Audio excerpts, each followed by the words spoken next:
Hey everybody! Okay, so Q&A video. I said it, we were gonna do it, we're here, we're doing it. I have questions from you, and I have answers for your questions. We're gonna go through them, right? Okay, first question, what is your favorite musical instrument and why? My favorite musical instrument is the violin. I physically cannot play it. I don't know why my hands touch a violin and it suddenly turns into the most disgusting sounding instrument ever created, but I can't play it. Multiple people have tried to teach me in the past, and I just can't make it sound good. But I love the way the violins sound. I think that they're so expressive, and the way that they can capture the same kind of range and intonation as a human voice. They're just lovely instruments, and their sound is unequaled. I'm also a big fan of the piano for mostly the same reasons, but I feel like the violin just has a more dynamic and interesting sound than a piano does. So props to any of you out there who can play the violin. I will never be able to. I've given up on that dream, but thank you for filling the world with beautiful music. Of instruments that I can play, I love my bass. Bass guitars are just amazing. Bass is one of those instruments, it's like the drums, it's so integral to the core of a song that you notice when it's not there but it should be there. Like if a song really needs a drum beat to give it the energy that it's looking for, or when it really needs a bass line to take a lot of these melodies and synthesize them together. The bass has this unique quality with those, intimate, symphonic low tones that it's able to create, and the way that you can warp low tones and layer them on each other just to really take a piece of music and a set of melodies and harmonies to the next level. What would you say your biggest musical influences are? I mean, it's probably pretty obvious to anybody who knows Tash Sultana and has watched my channel that I really like Tash Sultana, and I'm kind of trying to low-key emulate the vibes. I love Tash Sultana. I love the music that they make. I love their energy and their range, both in their vocal performances and in the musical instruments that they can play.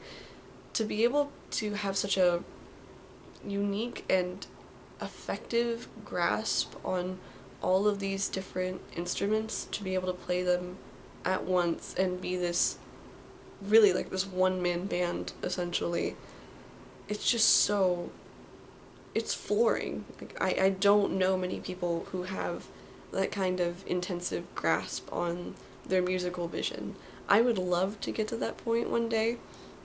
I already have like the article where they break down all of Tash Sultana's equipment, and I'm checking it off one by one.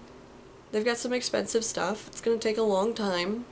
Other big musical influences, I'm a really big fan of like old British like sad boy rock. Not too old, but just like sad British people with guitars, just that whole aesthetic, that whole vibe. I love the Shins. I have every single album that the Shins have ever put out. I adore them. They're so melancholic, they have this energy to them, this kind of strangeness in some of the samples and sounds that they use in their more experimental songs. I just really love that they understand their sound so well to be able to manipulate it like that. Another big musical influence of mine is The National. I don't have their lead singer's vocal range, that's a fact. I can't go that low. And I just love this sad, romantic, melancholy way of pushing you through their music that they do. That the National just has this like really intense grasp on how to make you feel miserable even with a happy song. And for me, music has a lot to do with expressing emotions that you either are having trouble dealing with or you're not sure that you can deal with in ways like just talking it out. So using music as that medium to explore things like anger and sadness. it's really useful. It's been useful for me, and I'm sure it's been useful for other people too. Next question. Do you game? I saw you, person in the comments, who said that I probably only play Animal Crossing. I do play Animal Crossing, but I don't only play Animal Crossing. When I grew up, my dad, he was super into those like old 90s FPS, like Quake, Doom, like OG Doom, Return to Castle Wolfenstein, those games. And I played the shit out of those. Like, I love those games. I still play them today. And I followed them throughout their incarnations when they had, you know, the new Wolfenstein games, the new Doom games. I'm also a really big fan of another old series called Descent. Usually people don't know what I'm talking about when I talk about it, but you play as this spaceship and you're going through these Martian mines, and there's like a virus that turned all the robots like evil, and they're gonna kill everybody. I love Descent. You're going around in your spaceship, blowing up robots, and then you gotta blow up a reactor, and you gotta get out of there before the timer goes. It's a really fun game. If you don't know of it, and you want to play it, buy a joystick. That's the only way you can play the game. You cannot play that game with like mouse and keyboard or like a controller. You just buy a joystick. It's the way it was meant to be played. As far as other games are concerned, I mean, I grew up playing like Call of Duty multiplayer with my brother and his friends. I don't play it anymore, really, but I never played the campaigns for those. I didn't play a lot of the big breakthrough console games because we didn't really have a console for the longest time. I ended up playing Uncharted at another person's house. I really enjoyed that. I like Uncharted. I've played the parts of the first one and the entirety of the second one.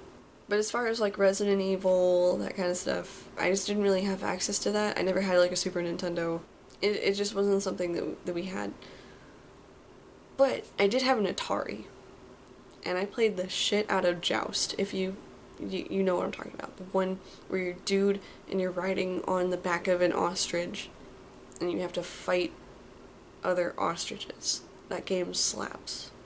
Play it. Atari. As far as more modern games are concerned, I'm a big fan of like arena shooters. Like I loved Overwatch when it came out. I still play it sometimes. I'm not a big battle royale kind of person. It's just not my scene. I played Apex for a little bit. I didn't really like it. But I still play Overwatch sometimes. And I play League when I don't want to have any fun that day. But, you know, it's still in the repertoire. So yes, I do game. I do play. I dabble in the video games. Alright, this next one isn't so much a question as it is a statement. I want to see Charles Styles' Mystery Diner's theme song. I do too. Let's make it happen. Let's do that on this channel. Charles Styles, stop. Charles Styles, Mystery Diner's theme song. It's gonna happen any day. I won't tell you that's coming. It's just gonna pop in one day as a pleasant surprise. Next question: how do you get on Spotify? Use one of the Spotify like distributor people, like the third parties that work with Spotify. I use DistroKid. I think it's fine. I haven't had any problems with it.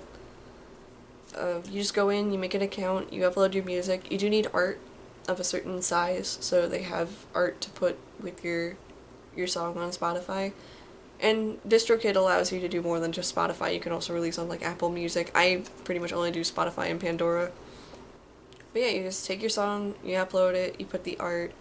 After the first one's going to take a little bit, but after the first one, things will start to turn around really quickly, and then you'll have your artist page on Spotify or whatever, Apple Music, and you can just keep uploading from there. What do I use to record music? Like, what's my equipment? Good question. I actually had to go look at what I was using before I answered this. I have a really expensive mixing board that I spent a lot of money on. I didn't have the money to spend on it, but I'm glad that I splurged on it when I did. I have a Yamaha MG10XU, which is awesome because it has the built-in effects and it has multiple ports, so I can plug in my mic and plug in my guitar and get everything going, and it just makes the recording process so smooth. I love that thing. I have like a standard, just like $50 Amazon microphone. I don't have like a fancy Blue Yeti anything, I just have like a normal microphone. And then I bought like a $5 like pop cover filter for it, so you don't get the popping noises. You still get the popping noises, but you know, it was $5. You see that amp at the back right there? That's my Viper. That's my primary amp that I'm using right now. It's a more recent purchase. I bought it after the Real to Me cover blew up, because I was like, oh. I mean, I didn't make any money off that video because I didn't monetize it, but I was just like, oh, maybe it's time to invest in an amp that doesn't give me feedback on everything that I record. So I have that one, and it's really nice. It's got some built-in effects. It's acoustic, bass, and electric. You can choose which one you want to use, and it's a lot better than this other one over here. You can't see it, but I had an acoustic B10, which is pretty much only a bass amplifier, and it just had a lot of problems even with my just using my bass on it, which I know is what you're supposed to do, but it just wasn't giving me the sound quality that I needed, so I much prefer the Viper over there. And then of course the most important thing in my mixing recording set of equipment besides the actual mixing board has got to be my Bose RC3 looper pedal, which, thank you so much, the gentlemen, for giving me the money that I needed to actually buy that, because that was not in any way going to happen anytime soon, so thank you for your generosity. I used the shit out of that pedal. That has made my life so much easier, because I used to, with all of my music, and with that song, with the Real to Me cover, I went in and I individually recorded every single loop pattern in Audition, and then had to go back through and like re-record. It was so bad, but with the next song that I ended up doing, with the next big song that I recorded after that, on these Great Plains, I ended up using the looper pedal, and it just made it so much easier. It was so nice. I highly recommend getting a looper pedal if you want to make music that's more than just acoustic. And then to mix everything, as I mentioned, I use Adobe Audition. Slightly related to the previous question, do you have a SoundCloud? I do have a SoundCloud. I was on SoundCloud way before I was on YouTube, and so SoundCloud has some like really old songs that I recorded on my cell phone when I was like 16, so if that sounds like something you want to listen to, go ahead, be my guest. My SoundCloud is the same as my YouTube channel, it's Postmodern Metro, so look it up if you want to.